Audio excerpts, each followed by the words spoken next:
আজকে একটু দুধ লাউ বানাচ্ছি। প্রথমে ঘি দিয়েছি, দুটো তেজপাতা ছিঁড়ে দিলাম। এবার এই লাউটাকে কুড়িয়ে রেখেছিলাম, এই লাউটাকে একটু হালকা করে ভেজে নেব। একটু ভেজে নিলাম। এবার আমি দুধটা ছেড়ে দেবো।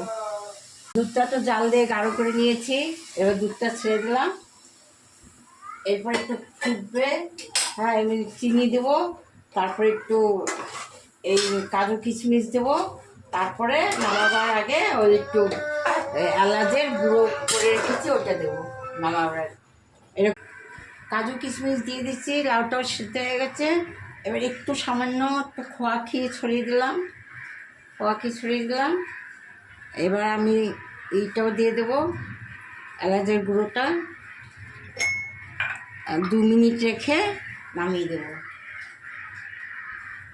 এলাচের গুঁড়োটা দিয়ে দিলাম। এবার 2 মিনিট ফোটার পরে নামিয়ে।